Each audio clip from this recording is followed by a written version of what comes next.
Hello everyone, please don't forget to like and subscribe. Today we have an interesting post from Reddit. Without further ado, let's get into it. Topic: Fiancé found out about my college days, hasn't talked to me in 3 days. I don't know if this is the end. I've been with my fiancé for 2 years, engaged for 2 months. I can go on and on about how great he is, but I won't waste your time. He's awesome. Him and my sister's boyfriend have gotten really close over the past year, and they talk at least twice a week, whether on the phone or FaceTime or just hanging out with all 4 of us. Sister has been with her boyfriend since high school, so obviously her boyfriend knows me very well as my dating history. Last weekend, because of the quarantine, we all thought it would be fun to drink and hang out over FaceTime. It was a FaceTime double date, and we all had a blast. Laughing, playing drinking games. We all partied for over an hour, and that's when I was over it and decided to leave the party to call my sister directly without the boys in another room, while my fiancé and her boyfriend stayed on FaceTime and continued to get drunk together. During this time, I couldn't hear shit because I was in another room and was talking to my sister. Sister's boyfriend goes and tells a bunch of stories about my college days and how many guys I hooked up with.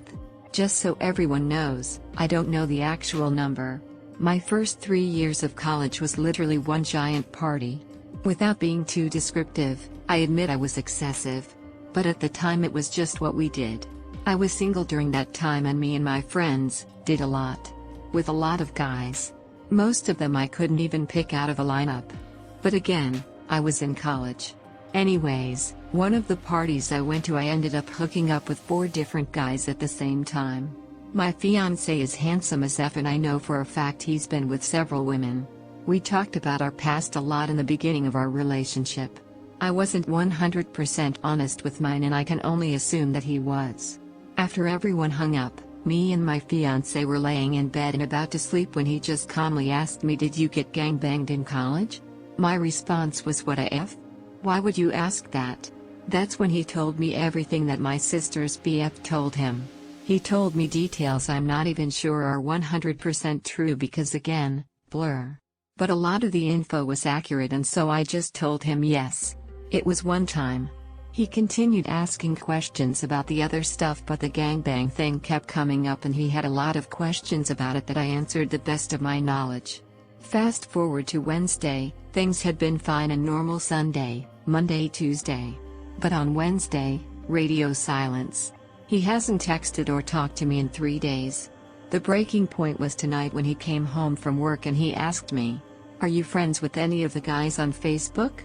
Again, not lying to him, I admitted that yes, I was friends with all of them. He left a few hours ago and I have no idea where he is or what he is doing. I'm tempted to call the cops, but I feel like that will just make it worse. I feel like garbage. I effing hate my sister's BF right now, but maybe it's not even his fault. Maybe I should have been more honest. I'm so lost. He is the best thing to ever happen to me, and I've never seen him like this before. Is this the end? He refuses to return my calls, texts. Update: he eventually came back in the middle of the night and we talked until the morning. We both agreed that he needs to distance himself from the relationship while he figures stuff out. He admitted the only thing he cared about was the gangbang, and he told me he couldn't get the visual out of his head. He then told me about a threesome he had in college, which I think is totally made up, and he just wanted to get a rise out of me, but who knows. It just sounded so unbelievable, and it felt like he was trying to get back at me. We did make love before we went to sleep, but it was not good. And by not good I mean he felt like he was just trying to punish me once again. Everything was weird from the kissing to the ending, being vague here because this part is probably what got my post deleted last time. He left in the morning to go stay with his parents, and I haven't seen him since. We still text every day, but it's different. Everything is different, and at this point I'm almost positive we aren't going to get married.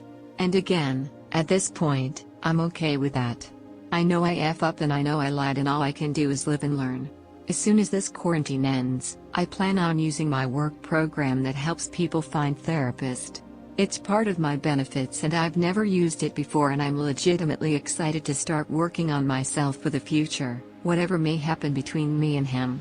Now, to everyone who left me nice messages.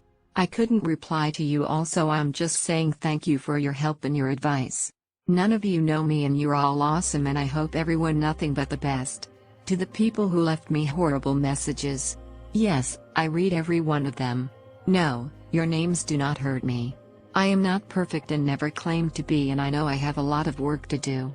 But I hope all of you happiness in your perfect relationships with your perfect selves and good luck with everything. Also, just want to point out there was some confusion about who I was friends with on Facebook. It was just the 4 guys from the gangbang that I was friends with, not every guy I'd ever been with. And I've since deleted every single one of them. Again, my F up. Live and learn.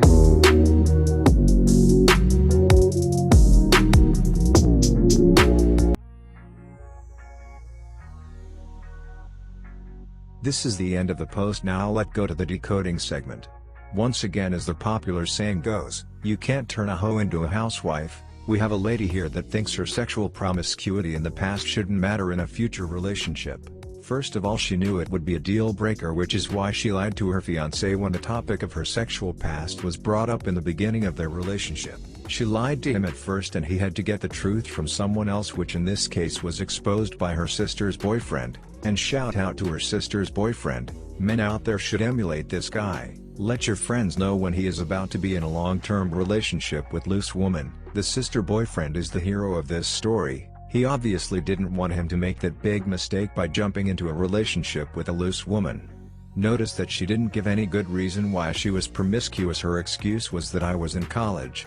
Which right there is a big red flag. Men, before you get into a long-term relationship with a woman, make sure you do your due diligence to find out her promiscuous background record. I'm talking about asking people who knew her when she was in high school and college. Find out her Facebook friends, especially her Facebook male friends. Also, women will tell on themselves. There are 5 obvious red flags that this guy should have noticed. There are probably more, so if you figure out any one that I didn't mention, please put it down on the comment below. The first red flag is, point 1. Is she a party girl? Which means that she constantly needs stimulation and excitement, which is something that you as an introvert cannot provide. This is when she starts sneaking around and attending girls' night out, etc. If she can't enjoy a quiet night at home, walk away. These kinds of girls seem fun and interesting at first, but their lifestyle gets old fast. Plus, party girl has multiple sex party, as we heard in this story. Also, note that women always lie about the number of guys they have been with and guys always inflate their sexual partners' counts, and this post perfectly illustrated that. The fiancé inflated his sexual past by telling her that he hard threesome. She knew he was lying because this guy is a simp that she settles with and didn't look for red flags that would indicate he was about to get married to a loose woman. So, find a girl who would rather read a book, watch a TV show, work out at home, cook a new meal, or talk to her friends on the phone. But that doesn't sound like fun. No, most guys would say it doesn't. But you know what's more important than fun in relationships? Stability. A girl who runs out of her place every night has a need for excitement. And that need will find a way to bite you. Sure, everything will be great when you're both in a good mood. But what happens when she gets bored, or worse, when she's unhappy? If she needed excitement before she met you, she will need it afterwards. And those thrills won't be limited to a few drinks with the girls. Most people are plenty fun when you get to know them anyway. So instead of worrying about that, ask yourself some more important questions. Will she be there during a rough patch in your life? Will she say no when a bigger fish comes along? Does she avoid situations where she'll be unnecessarily tempted? Those are the questions you want answered. Work on all those first. Then you can talk about fun. The second red flag that was obvious in this post is, 2. Does she have too many male friends? She knew she was lying in the post when she said that it was a big blur. She knew exactly what was going on and who those male friends that gangbanged her were, which is why 6 years later after college she still have them as friends. She didn't even do a good job at covering her tracks because she wasn't worried about her simp fiancé finding out. So guys, make sure you find out how many male friends she has and if she has more male friend and female friend, because that is definitely a red flag. 3. Another red flag that you should look out for is addiction to social media. If she's addicted to social media, it means that she crave attention and drama.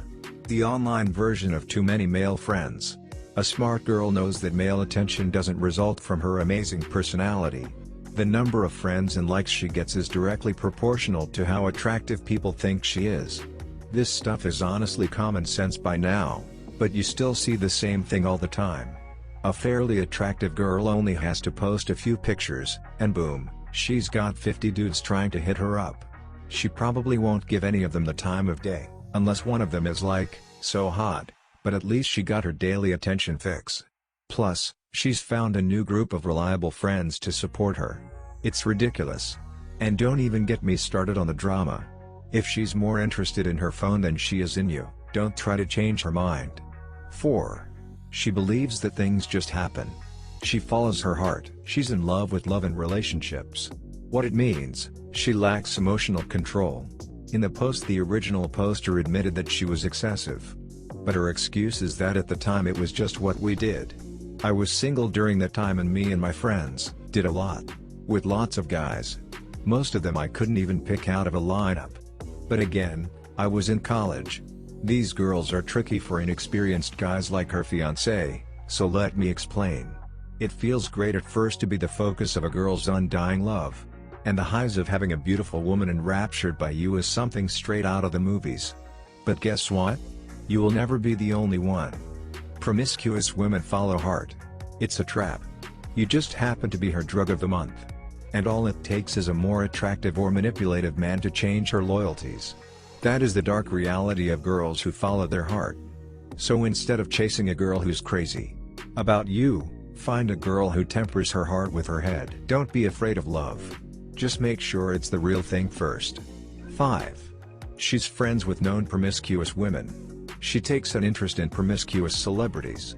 What it means, she won't be shamed for sleeping around, and she will probably be encouraged to do so. Promiscuous women friends. Men compartmentalize their friends.